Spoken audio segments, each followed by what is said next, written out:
You're not going to be able to see this shot. Excuse me, Counselor. This is a public hearing, correct? This is, yes, as I Okay, stated, just- yes, it is a yes. public hearing, Just wanna make As sure. required by law. as required by law. Right. And the town administrator had asked me to give a background of the, for the bond for the improvements, to try and give some sort of background of why, especially New Village, why we're at where we're at. To give you some background, back in 2002, the wastewater treatment facility was having trouble treating the wastewater because we were receiving 100 to 150,000 gallons of backwash from the water treatment facility. And in the wintertime, we were seeing temperatures from the backwash and influent coming into our plant at about 5 degrees C. The trickling filters start to not really work and be efficient at temperatures below 8 degrees C. We actually preserve our samples at 4 degrees C, so you can see some of the difficulty we are having.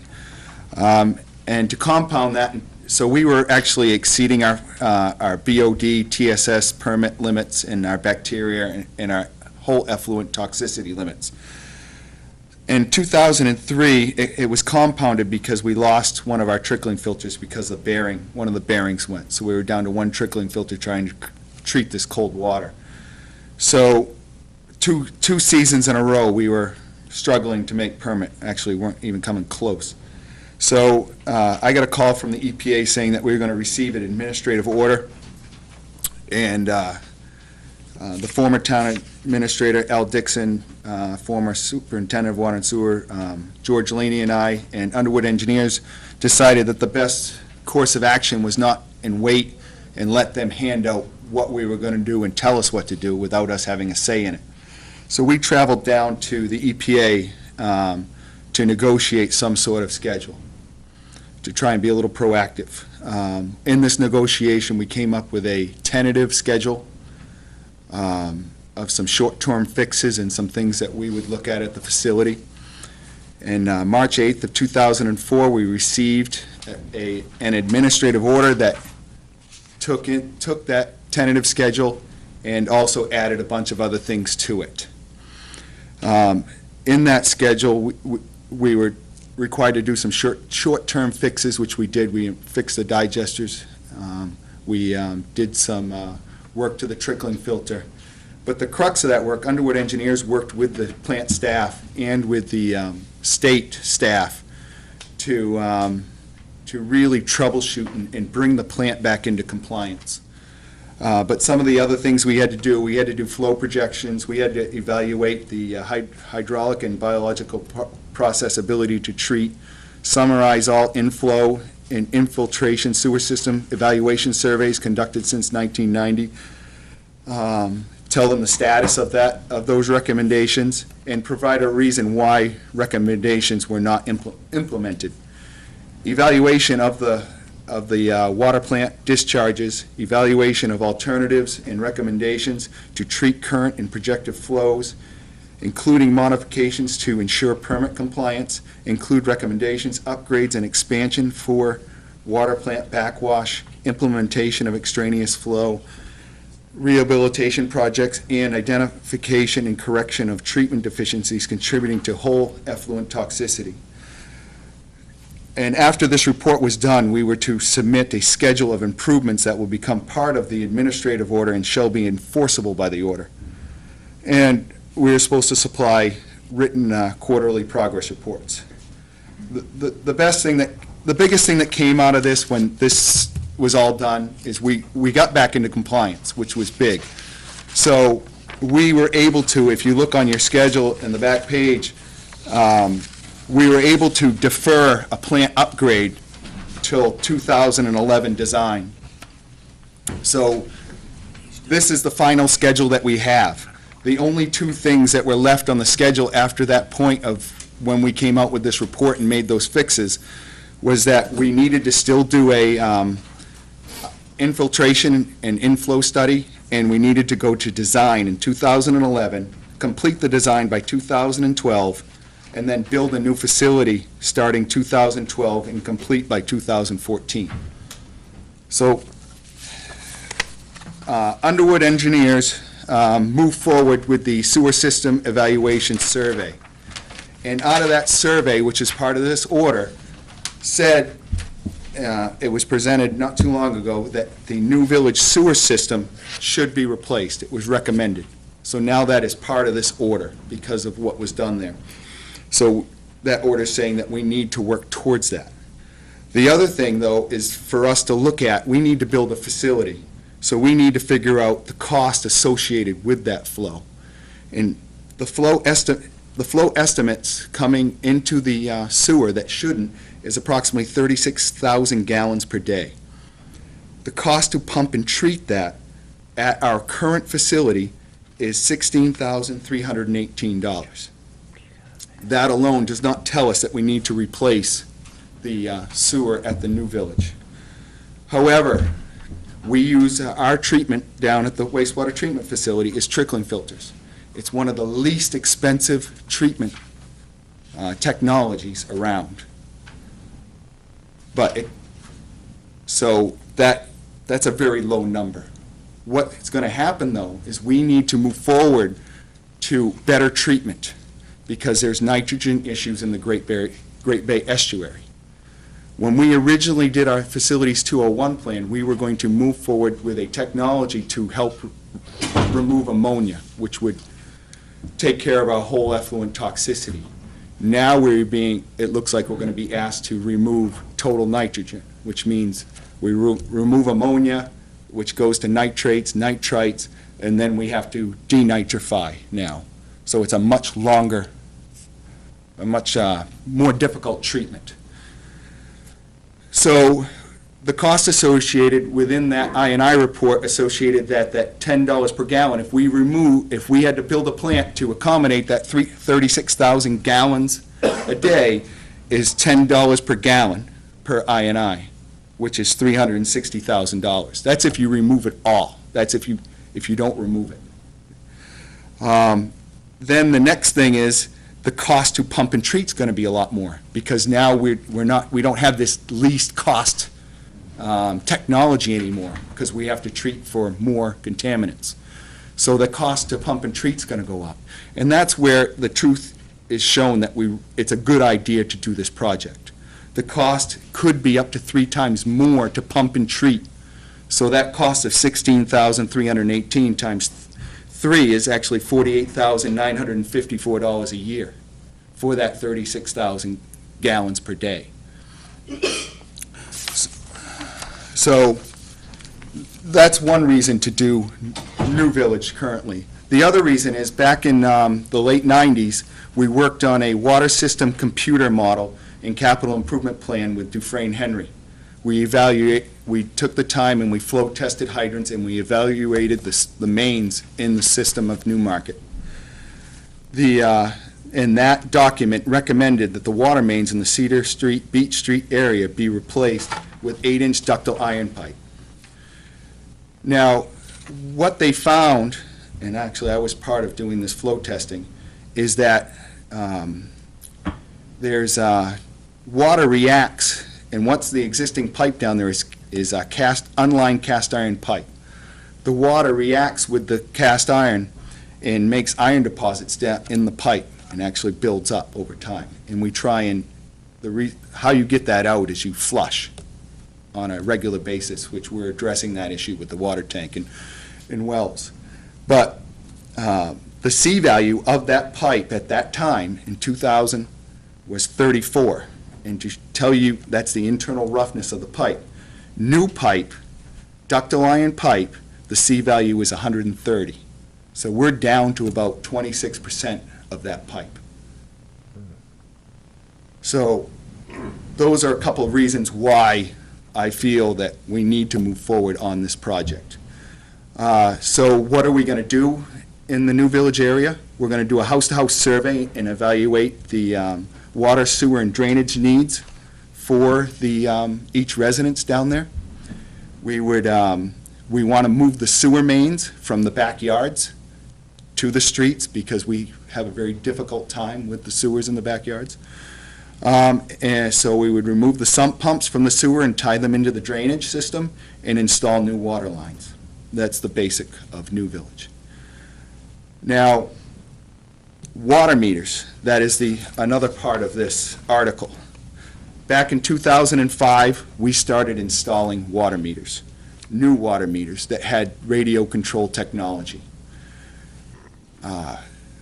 The reason we did this is because we were looking to find a way to decrease the amount of time that we spend reading meters so that person could be out doing other things that we're not getting done. So we've been trying to do that in-house, and we've been doing about approximately 125 meters a year. We saw this as an opportunity to finish the remaining meters all at once.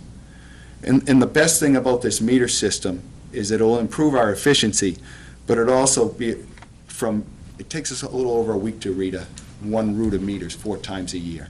This would take us down to probably about 2 hours a month rather than a little over a week.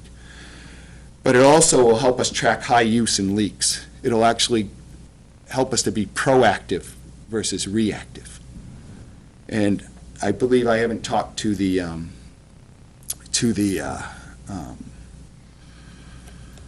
billing, but it also makes it easy just to come in and it downloads for you and goes right into the computer system. So that's what we're looking to do with the water meters. Now, the Creighton Street screen, that is a step screen that we've been looking at for quite a while now, and I know it was presented to the council quite a few years ago that we were looking at doing this. Currently, we have 2 high-maintenance, inefficient, energy-wise grinders that are down at the Creighton Street lift station. They were put in around 1999, 2000, in that time frame. These 2 grinders have 5 horsepower motors that run 24/7, all the time. Whatever goes through and gets ground up. Some of the problems we're having is things are reforming after it gets ground up, clogging pumps, clogging lines, causing problems with our digesters. So, and I think 3 years ago we had one rebuilt for $20,000, and 2 years ago we had one rebuilt for $28,000. So they're a high maintenance, high cost item, and it's a kind of an older technology. The step screen we're looking at getting is will actually remove the stuff out of the waste stream. It actually rotates around. It has 2 1-horsepower motors, 1 horsepower motor to move the screen and 1 horsepower motor to compact the stuff. The screen doesn't run all the time. It depends on how much stuff's coming down through the waste stream. It may only move 2 feet 12 times a day. Depends on what's coming through. So it's less energy, plus we did the research, and they're much lower maintenance. We've seen screens out there for 10 years that haven't required any work. And Sean, if I can interrupt you, where does it throw it? Where does it put it? It puts it into a compactor, it squeezes out all the water, and then it goes to the landfill. Okay. Thank you.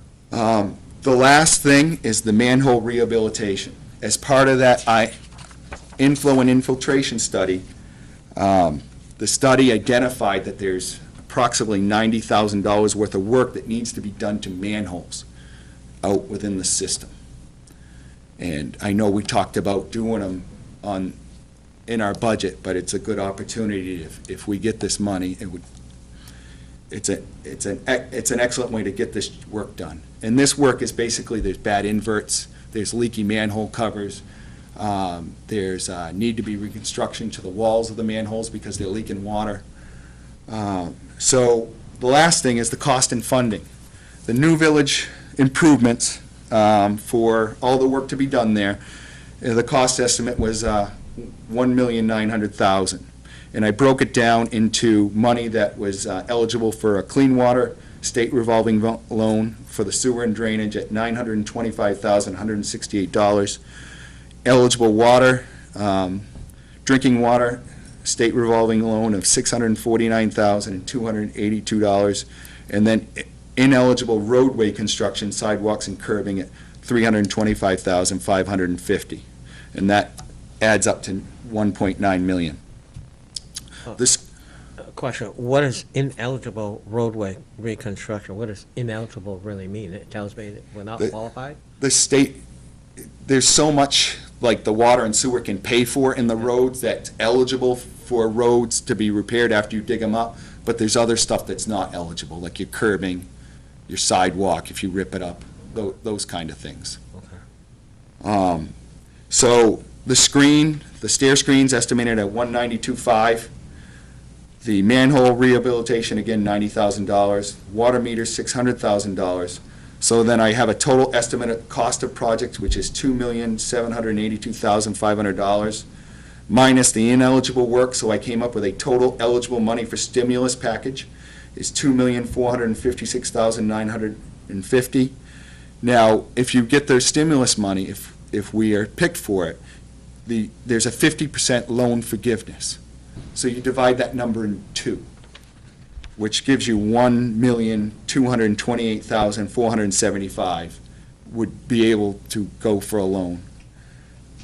If you add that back, that ineligible work to that, our total maximum cost out of pocket would be $1,554,025. So through this stimulus package, we would be basically, if they awarded all this stuff to us, we would see and it cost exactly what everything said here. We'd see a grant of $1,228,475. And when do you think we'll know about that? Probably it's not a question for you, it's probably for the administrator. Well, I've been going to the meetings. I think they're hoping to know by the end of the month. Okay, 'cause he signed it today, the stimulus package. Correct, and there's still, if you go to the governor's being the president. site that deals with the stimulus funds, just as Sean said, they're still working through as to who's going to be getting it, things like that. So that process is still being done at the state level. I But can't see we that, filed all the paperwork relative to Yes. this project with them, so. but I can't see that happening between now and the end of the month. I mean, they just signed it today, so. Well, that's not true, because what actually happened is, in the end of February, we were required to have all our stuff in. Yeah. Everybody was required.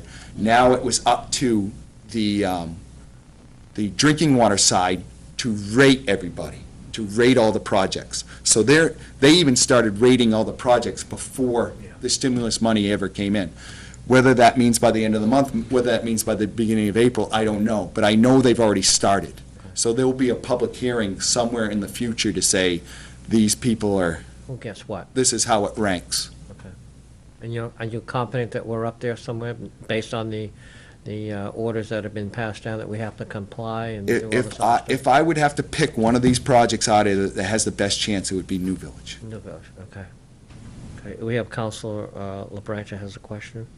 Yes, Sean, just a few things. First of all, nice job on getting this ready to explain for everyone and everything, but I think in reference to Article 2, it should also be mentioned that should we not receive the stimulus money, that we will not float this bond. So, I know there's, I have that information right here. I know there's not any public to really speak about this evening, but I just want to make that clear.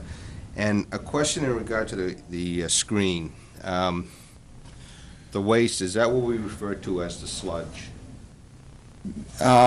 Actually, the sludge is more the biosolids.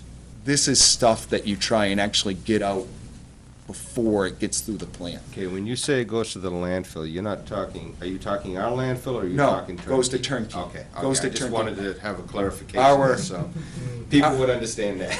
Right now, we do have stuff that's taken out ahead of the plant, and that goes to turnkey, plus our sludge goes to turnkey. Okay, Just to wanted- be clear, yeah. We're not gonna find that in the Gotcha. backyard somewhere? Yeah.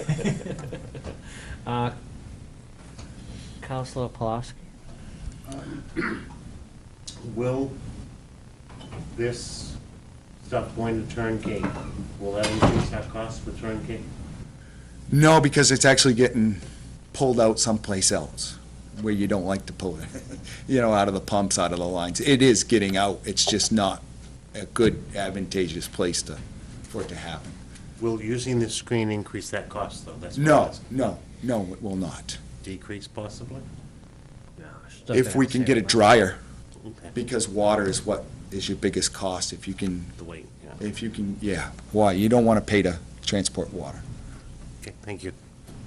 I just want to refer back to Councilor LaBranche's comment. I want to make sure I understood it correctly, that if we do not get the stimulus money, we're not going to float the bond. Is that what you asked or stated? That's the way I believe the warrant article reads. Correct, It's all contingent on stimulus funds. correct. But at some point, we have to do this anyways. Well, then you'll have to take that up as another matter. The council could, at the conclusion, let's assume the bond passes, which we all hope. And we're not eligible for the stimulus for one reason or another, the council could still float the bond for the full amount and do all of the things that are outlined in the project, but we're gonna bear the full cost of the bond repayment. There's not gonna be any forgiveness at that point. Okay, all right, so if the voters do vote this in and we don't get the money, the council still can move forward. Can have a Okay, discussion. I didn't understand it that way. I understood if it didn't pass, Yeah. it was not going to go forward. Okay, but as I read this statement, it did not state that in there, so I was a little concerned about that. Okay, at this point, before I open it to the public hearing, I do want to read what the article actually does state. So Article 2, bond for new village water, sewer, drainage improvements, and for improvements to sewer manholes, acquisition of a step screen and water meter. That is actually the title of the warrant article. To see if the town will vote to raise and appropriate the sum of $2,782,500 gross budget for the purpose of construction improvements to new village water, sewer, drainage system, in addition to improvements to the sewer manholes within the sewer district to eliminate filtration and inflow of groundwater, acquisition of a step screen for the Creighton Street lift station, and water meters under the federal stimulus package program, and will qualify the town for federal funds in the form of 50% principal forgiveness.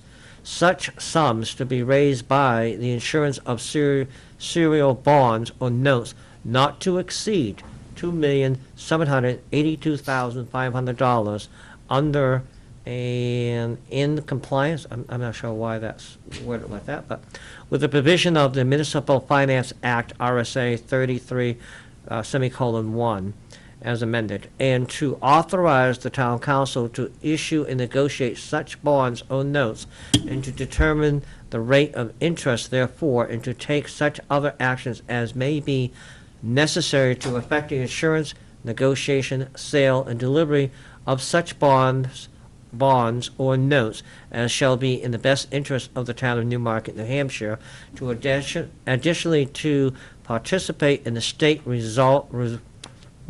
resolving fund, RSA 486, semicolon 14, established for this purpose, and to allow the town council to expend such monies as become available from the federal and state government and pass any vote relating thereto, subject to the receipt of federal stimulus funding by the town council, and I believe this is being recommended by the Budget Committee.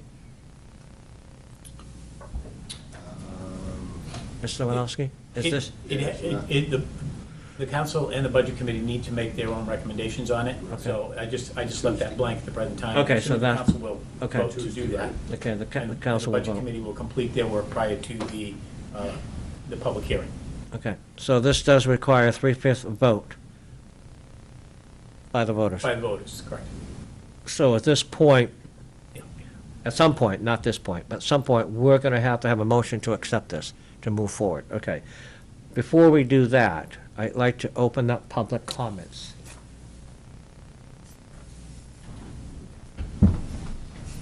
I don't see any. Ethel, you don't want to come up? Okay. I see no public comments, so I will now close public comments at, I believe that's 9:10, right? Yeah, 9:10. And councilors have any questions? Okay, I will at this point entertain a motion to accept Article 2, bond for new village water, sewer, and drainage improvements, and for improvements to sewer, manholes, acquisition of a step screen, and water meter, So as moved. so stated. Sorry, so moved? Second. Any further discussion? Can I get a roll call on that, please? Council Bergeron? Aye. Council LeBranch? Aye. Council Plaski? Aye. Council Minutelli? Aye. Chairman Glennon? Aye. And I would have waited for the other councils to be here, but this needs to be done this evening, so that's why we're doing it. Okay. Sean, thank you for your presentation. Good job. Okay. Let's go back to this. I will, one other thing I want to bring up, and it's not really a big item. Councilors, you did receive a memo from the executive secretary, as I requested her to send today, about the budget meeting for next Tuesday, March 17th. Councilors are required to be there unless otherwise specified. You all got that? Yep. You look at me like you're not going to be there? No, I'll be there. Okay. Why would I miss it? I don't know. I'm ready to make a motion. I'm so If you're ready. sorry. Go ahead, please. Okay, make a motion to go into non-public, RSA 91-A, semicolon, 2, section D, lease of property. Second. All those in favor, any discussion? See none, roll call on that, please. Council Bergeron? Aye. Council LeBranch? Aye. Council Plaski? Aye. Council Minutelli? Aye. Chairman Glennon? Aye. Ayes have it.